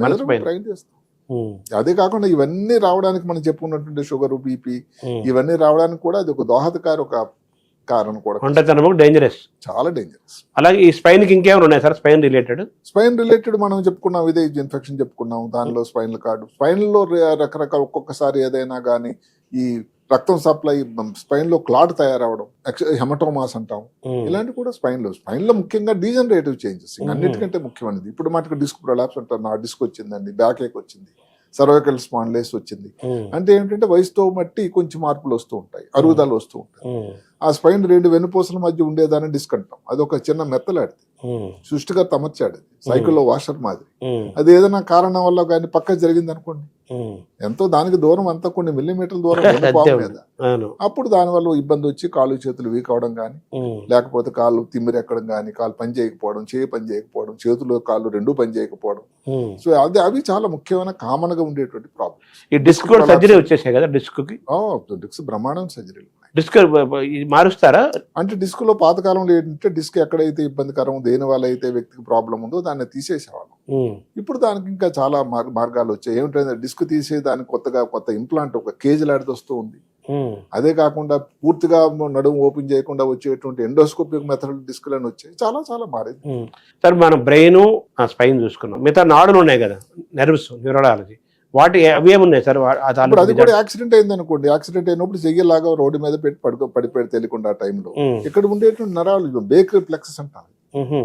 అంటే దీనికి ఈ చేతికి రావడానికి దగ్గర ఒక 7 నరాలు 8 నరాలు ఉంటాయి. అవి ఏదైనా డామేజ్ అయినా చెయ్యి ఎత్తలేం కదా. మనిషి స్పృహలో ఉంటాడు, చక్కగా ఉంటాడు, చెయ్యి పని చేయటం లేదు, అది కూడా చాలా ప్రమాదం. నాళ్ళల్లో మనకి ఏమేమి వస్తాయి సార్ యాక్సిడెంట్ కాకుండా? సహజంగా యాక్సిడెంట్లు కాకుండా ఇప్పుడు ఎలక్ట్రిఫిక్ ఇదే మనకి ఎలక్ట్రిక్యూషన్ అంటాం, అంటే కరెంట్ షాక్ కొట్టింది అనుకోండి, దాని వలన కానీ అక్కడ కూడా రేర్ గా ఏమైనా ట్యూమర్స్ కానీ, అందులో కూడా ఏమైనా ఇన్ఫెక్షన్ కానీ. అదే కాకుండా మొన్నటి వరకు వింటున్నాం గిలెన్ బారీ సిండ్రోమ్ అని. అవును, నరాల్లోనే వచ్చింది, అది నాడీ మండలంలోనే. అంటే కాల్లో మొదలై నడుము, తర్వాత చేతులు, ఇంకా అవన్నీ కూడా. మొత్తం ఈ నాడీ మండలం అనే ఇన్ఫెక్షన్ ఏదైతే ఉందో కానీ, వైరల్ ఇన్ఫెక్షన్ కానీ, కొన్ని రకాల బ్యాక్టీరియల్ ఇన్ఫెక్షన్ కానీ, ఏమన్నా కానీ నాడీ మండలం. అదే కాకుండా డయాబెటీస్, హైదరాబాద్ నగరం భారతదేశం డయాబెటిక్ హబ్ అయిపోయింది. అవును, క్యాపిటల్. సో అందువల్ల వచ్చే అదే కాకుండా ప్రీ డయాబెటిక్ సంఖ్య ఎంతో ఉంది, కొన్ని మిలియన్లు ఉన్నారు. ఈ ప్రీ డయాబెటిక్స్ వల్ల 50% మళ్ళీ డయాబెటిక్ అవుతారట ఏదో ఒక రోజున, సరిగ్గా జాగ్రత్తలు తీసుకోకపోతే. వీళ్ళ వాళ్ళు ఈ డయాబెటిక్స్ ఉన్న వాళ్ళలో ఒక 10 సంవత్సరాలు 15 సంవత్సరాల్లో కానీ కంట్రోల్ లేకపోతే వచ్చే ఒక వ్యాధి డయాబెటిక్ న్యూరోపతి అంటారు. అంటే నరాలు చచ్చుబడిపోవడం, తిమ్మిర్లు, రాత్రి నిద్ర పట్టదు, నడవలేని పరిస్థితి, నిలబడుతూ ఉంటే బీపీ తక్కువైపోవడం, మలబద్ధకం, ఇవన్నీ కూడా న్యూరోపతి, పెరిఫెరల్ న్యూరోపతి తాలూకు. అవి కూడా నరాలకు సంబంధించిన వ్యాధులు. సరే, మొత్తం ఈ నాడీ మండలం మొత్తానికి రాజు బ్రెయినేనా? అంతే. దాన్ని రెండుగా గుర్తించారు, central nervous system, peripheral nervous system. Central అంటే మెదడు, వెనుపాం, పెరిఫెరల్ నర్వస్ సిస్టమ్ అంటే నరాలు. స్టేట్ సెంటర్ లాగా. State central. తర్వాత మనం అంతా ఈ బ్రెయిన్ చుట్టూ మాట్లాడుకున్నాం సార్. ఇప్పుడు కొంతమందికి ఎక్కువ జ్ఞాపశక్తి ఉంటుంది, గుర్తుపెట్టుకుంటారు, చాలా తొందరగా గ్రహిస్తారు, గుర్తుపెట్టుకుంటారు, విశ్లేషణ చేస్తారు. ఎంత వయసు వచ్చినా కానీ వాళ్ళ బ్రెయిన్ చాలా షార్ప్గా ఉంటుంది, కామన్ సెన్స్ ఉంటుంది, సెన్స్ ఆఫ్ హ్యూమర్ ఉంటుంది. తర్వాత వాళ్ళ వికాసము చాలా పవర్ఫుల్గా ఉంటాయి వాళ్ళ బ్రెయిన్స్. కొన్ని బ్రెయిన్లు యావరేజ్, కొన్ని బిలో యావరేజ్, పూరెస్ట్, పూరరు అలా ఉంటుంది కదా స్టేజ్. ఏంటి sir, what is the difference between brain and brain? అంటే డిఫరెన్స్ ఏమిటంటే ఈ జ్ఞాపకశక్తి అన్నది కొంతవరకు నేను అనుకోవడం మెదడు తయారీలోన ఆ సృష్టికర్తలకు ఇచ్చినటువంటి వాళ్ళకి ఇచ్చినట్టు వరం. ఇప్పుడు అందులో ఒక మాట వచ్చింది, హైలీ సుపీరియర్ ఆటోబయోగ్రఫిక్ మెమరీ అని. HSA మెమరీ అంటే ఎలాగవుతుందంటే అది ఎప్పుడో పాత ఈవెంట్స్ ని క్షుణ్ణంగా పొల్లు పోకుండా ప్రతి ఈవెంట్ అని చెప్పగలిగిన సామర్థ్యం వాళ్ళకు ఉంటుంది. అది చాలా వరకు ఇప్పుడు మనం వింటూ ఉంటాం కదండి. ఇప్పుడు ఈ పదాలు కొంచెం స్పెల్లింగ్ బి అంటారు, అంటే స్పెల్లింగ్ చెప్తుంటే స్పెల్ బి చెప్పేస్తూ ఉంటారు వాళ్ళు. న్యూయార్క్ టైమ్స్ వాడు చేస్తుంటాడు అంతే. ఇలాంటివన్నీ అంటే వాళ్ళకి ఆ సామర్థ్యం ఉంది. ఇప్పుడు తెలివైన వాళ్ళు అనేది ఎలాగుంటుందంటే, మీరు ఇందాక నాటకు ఐక్యూ అని అనుకున్నాం. ఐక్యూ అంటే ఏదైనా ప్రాబ్లం ఇస్తే దానిని సాధించడం, లాజిక్ తోని ఆ కాంప్లెక్సిటీని తగ్గించగలడం, మిగతా వాళ్ళని కమ్యూనికేట్ చేయగలడం అన్నది. ఈక్యూ ఒకటి ఉందండి. ఐక్యూ అంటే ఇంటెలిజెన్స్ కోషెంట్, ఈక్యూ అంటే ఎమోషనల్ కోషెంట్. మీరు అడగొచ్చు ఐక్యూకి ఈక్యూకి తేడా ఏమి? ఇది చాలా తేడా. అసలు ఒక జీవితంలో సమాజంలో ముందుకు అడుగు వేసి ఒక గుర్తింపు రావాలంటే అసలు ఈక్యూ అవసరం అంటారు. అంటే ఏదైతే ట్రైన్లో వచ్చేది ఈక్యూ కాదండి, ఎమోషనల్ కోషెంట్. అవును. అంటే ఈక్యూ ఎక్కువగా ఈ ఈక్యూ ఉన్న వాళ్ళు ఏం చేస్తారంటే అవతల వాళ్ళ గురించి కొంత ఆలోచిస్తారట. భావోద్వేగాలు కదా ఈక్యూ అంటే. అవతల వాళ్ళ గురించి ఆలోచిస్తారు. అంటే ఏదన్నా కానీ దాన్ని పాజిటివ్ ఫైండింగ్ ని ముందు చూస్తారు, మిగతా వాళ్ళ మాటలు వింటూ ఉంటారు, కొంచెం గుడ్ లిజనర్స్. ఆ తర్వాత ఏదైనా తప్పు చేసినా దాన్ని అడ్మిట్ మిస్టేక్, ఎంపతి ఉంటుంది. అయ్యో మనం ఏదైనా అంటే నోరు జారితే ఏమనుకుంటాడు అవతలకి. ఇలాంటి వాళ్ళు జీవితంలో ముందు ముందు వెళ్తూ ఉంటారు. అంటే భావోద్వేగాలకి అత్యంతమైన విలువ ఇస్తూ తన భావోద్వేగాలని కంట్రోల్ చేసుకుంటూ పెట్టుకుంటూ అదుపులో పెట్టుకుని ఎదుటి మనిషి భావోద్వేగాలను తెలుసుకుంటూ అవును. ఎలా చేస్తే ఈ అనుబంధాలు బాగుంటాయి, సమస్యకు పరిష్కారం దొరుకుతుందో ఆలోచించుకుంటూ బ్రెయిన్ ని యాక్టివేట్ చేసి నడుపుకుంటారు. దాన్ని ఎమోషనల్ క్వశ్చన్. తెలివితేటలు, సమాచారం, ఇన్ఫర్మేషన్, అనాలిసిస్ ఇదంతా ఇంటెలిజెంట్ క్వశ్చన్, గ్రాస్పింగ్ పవర్, ఇవన్నీ కూడా. అందులో మళ్ళీ మీరు బ్రిలియంట్, జీనియస్లు అంటారు. అవును. అంటే బ్రిలియంట్లు ఏమిటి? వాళ్ళు ఏదైనా problem solving ability, clever, wise, intelligent, intellect, brilliant, genius, వీటిని ఎలా చూడాలి? అందులో ఎంతవరకు విడగొట్టగలదు అంతవరకు విడగొట్టడానికి ప్రయత్నం. మీరు ఏదో సమస్యాపూర్వం శాస్త్రావధానం ఇంటెలిజెంట్ వైజుకు వాస్తవానికి పెద్ద తేడా ఏం లేదు. పెద్ద తేడా. ఇంటెలిజెంట్ దగ్గర రాగదాం. ఇంటెలిజెంట్ ఏంటి? ఎలాంటి సమస్యనైనా పక్కాగా 100% పక్కాగా సెటిల్ చేయిస్తాడు. అది ఇంటెలిజెంట్. బ్రిలియంట్ అంటే ఏమిటి? ఒక విషయం గురించి దయతో, కారుణ్యతతో, జాలితో ఆలోచించి, అదే కాకుండా అదే సమయంలో ఒక ప్రాబ్లమ్ని పూర్తిగా దాన్ని మూలానికి వెళ్ళి దాన్ని చేయగలిగేటువంటి సామర్థ్యం ఉండేటువంటి వ్యక్తి బ్రిలియంట్. మరి ఇంటలెక్ట్ అన్నది దాని కిందే వస్తుంది, దానికి సపరేట్ గా ఏం లేదు. బ్రిలియంట్ కొంచెం అటు ఇటు ఉంటుంది. జీనియస్ అనుకోండి. జీనియస్ అంటే ఏంటండి?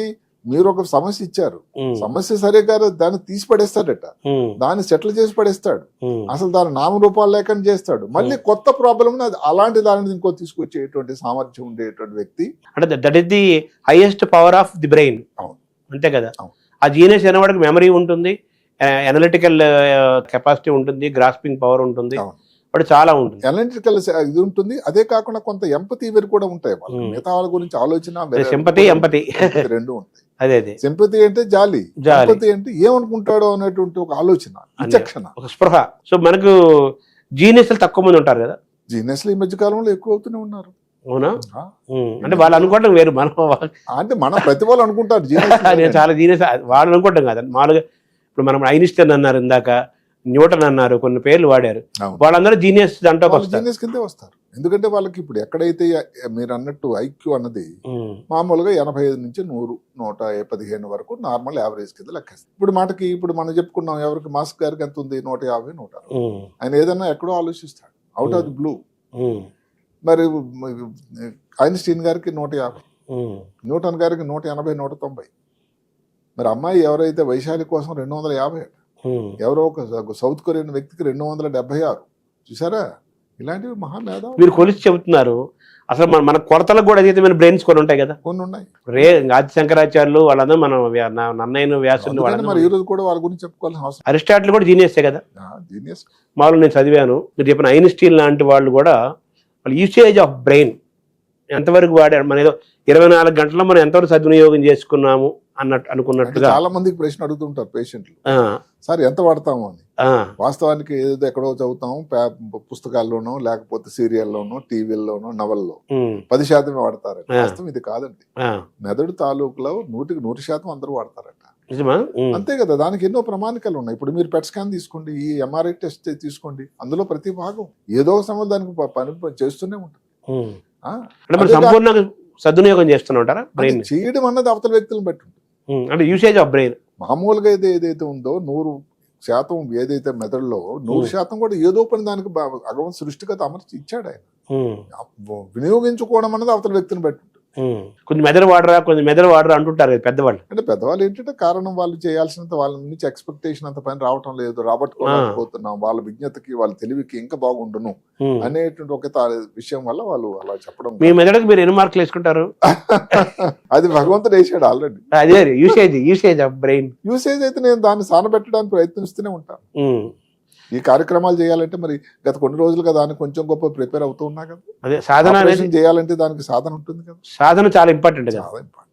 సానబట్టడం కదా. అవును, సానబట్టే కొద్దీ దాని కత్తికి పదును పట్టే కొద్దీ దానికి ఇది పెరిగినట్టుగా మధ్యలో సానబట్టే కొద్దీ దాని పవర్ పెరుగుతుంది.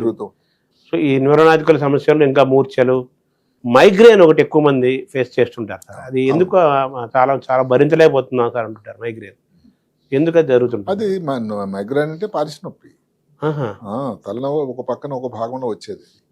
అది వారు చాలా వరకు 90% స్త్రీల్లో వస్తుంది, వంశపారంపర్యంగా కూడా వస్తుంది, ఋతుక్రమం సమయంలో కూడా వస్తుంది. ఈ మధ్యకాలంలో స్ట్రెస్ వల్ల కూడా ఒక భాగంగా అయిపోయింది. మైగ్రేన్ లో కాకుండా ఇంకా మీది ఈ స్ట్రెస్ హెడేక్ అని, లేకపోతే ఆక్సిపిటల్ హెడేక్ అని, క్లస్టర్ హెడేక్ అని చాలా రకాలు ఉన్నాయి.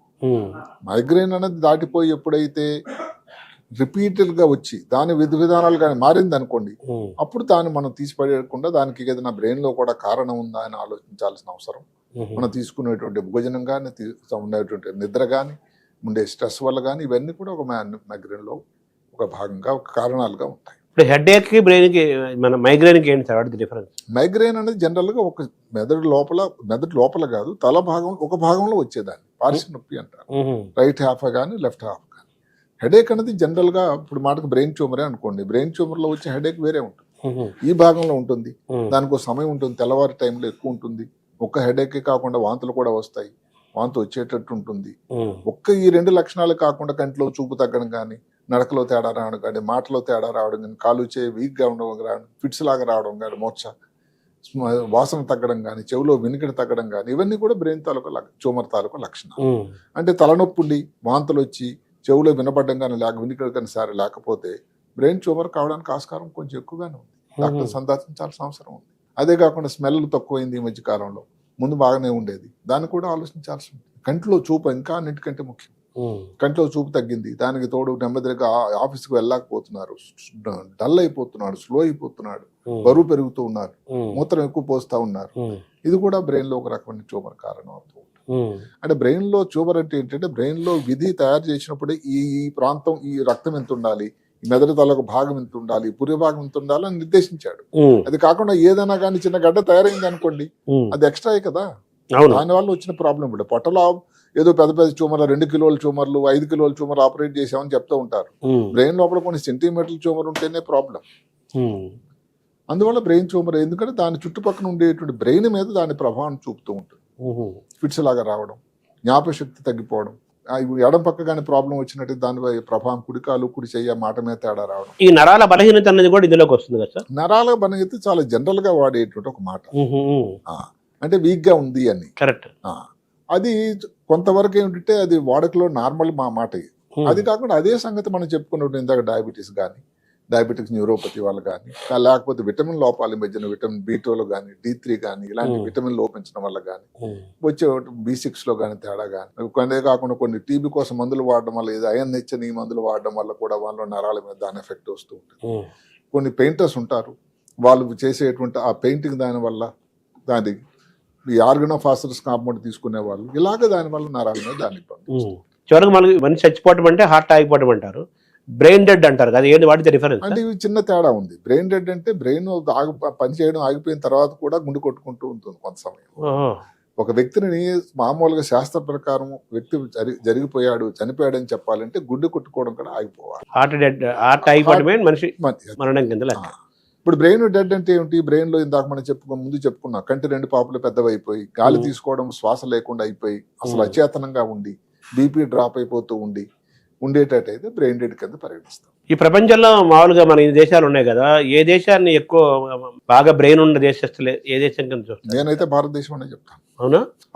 అంటే ఇక్కడ నుంచి వలస వెళ్ళి కదండి, అక్కడ ఏది సిలికాన్ వ్యాలీ కానీ ఇంకెక్కడ కానీ అందరూ వాళ్ళు చేస్తున్నది. అనాది నుంచి కూడా అంతే అంటారా? అనాది నుంచి ఇప్పుడు మనం ఎక్కడి నుంచి ఋషులు మునులు వీళ్ళు అప్పటి నుంచి ఇప్పుడు ఏదైతే చేస్తున్నారో, వరామిహిరుడు లేకపోతే వాళ్ళందరూ అక్కడ నుంచి కదండి. అవును, మన ఆయుర్వేదము అన్నీ కూడా. కాబట్టి మేధావులు, మేధావర్గం అని అంటే ముందు నుంచి కూడా నేను కూడా భారతదేశంలోనే పేరెన్ని గన్నత ప్రాంతం. సో మన బయోకెమికల్ రియాక్షన్స్, లోపల జరిగే బయోకెమికల్ రియాక్షన్స్, ఈ న్యూరలాజికల్ దాన్ని రెండు క్లబ్ చేయొచ్చా మనం? అంటే బయోకెమికల్ కొన్ని రియాక్షన్ జరుగుతూనే ఉంటాయి. దానివల్లనే మెదడు లోపల వచ్చేటువంటి మార్పులు, మనకి ఎపిలెప్సీ రావడానికి అనుకోండి, మనం చెప్పినటువంటి ఆల్జీమర్స్ వ్యాధి ఇలాంటి రావడానికి కూడా బయోకెమికల్ మార్పులు జరుగుతూ ఉన్నట్టు దానివల్ల. సో మన ఈ హార్మోనల్ ఇంబ్యాలెన్సెస్ కానీ, ఈ కెమికల్ ఆ బయోకెమికల్ మెయింటెనెన్స్ కానీ, ఇంబ్యాలెన్స్ ఆర్ బ్యాలెన్స్ కానీ, ఇవన్నీ కూడా ఆ న్యూరలాజికల్ ఫంక్షనింగ్ అనేది మోస్ట్ ఇంపార్టెంట్ ఒక భాగం. ఇప్పుడు హార్మోనే అనుకోండి, ఇప్పుడు పిచ్యూటరీ గ్రంథి అని ఉంటుంది. పిచ్యూటరీ గ్రంథి అనేది అన్నిటికీ హెడ్ క్వార్టర్స్, బ్యాండ్ మాస్టర్ అనమాట. ఇప్పుడు బ్యాండ్ మాస్టర్ ఇప్పుడు ఈ హార్మోన్ వాళ్ళు ఊగుతూ ఉంటే మిగతా అందరూ పిప్పి అని కొడుతూ ఉంటారు. అలాంటిది పిచ్యూటరీ గ్రంథి.